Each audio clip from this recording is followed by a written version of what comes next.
Hey, what's up? I've got some e-bike news for you. Yamaha has a new bike, the Wabash. Wabash. Washba.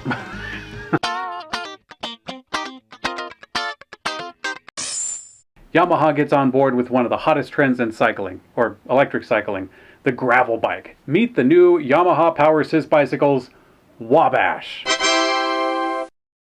Now I know what you're thinking. It's pretty neat, but how does it compare to the Urban Rush? You might think it looks the same, but the devil is in the details. They use the same battery, motor, display, and frame, that's true, but the mechanical components make all the difference.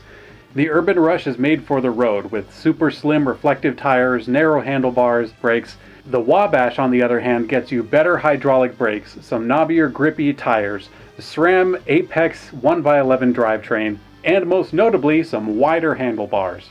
The flare-out on the bottom of the handlebars provides better steering and control from the rider in rough terrain or even on the road. As well, the wideness also accommodates for a front pack if you want to suit up for a big adventure.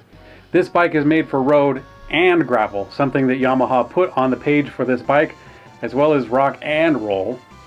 Yamaha has an electric hardtail bike that they call the XD Torque, and believe me, that's great. However, one criticism that I had for the XD Torque was that it had no attachment points for a rear rack, because I thought the XD Torque would be fun to use as a commuter. The XD Torque is a great ride off-road, but using it on the road really doesn't do it justice. So perhaps Yamaha wanted it this way. The Wabash focused on trail and road aspect rather than manipulating an existing hardtail platform. And I got to admit, when I first saw the Wabash, I just thought it was a reskin of the Urban Rush, but when I looked a little more closely, I realized that it might actually fit my personal needs pretty well. Want to get better at drop bars? Want to get better at off-road riding? Heck, do you want to get out and bike any chance you get? Then I think the Wabash would be a great bike to accomplish all of these.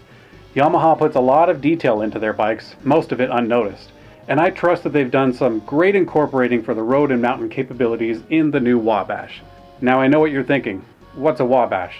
The name actually comes from a rail trail 63 miles long in Iowa. Pretty neat.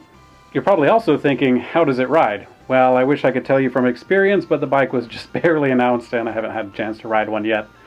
But when I do, I will fill you in. Big thanks to the team at Yamaha for the provided media. I will see you guys on to later.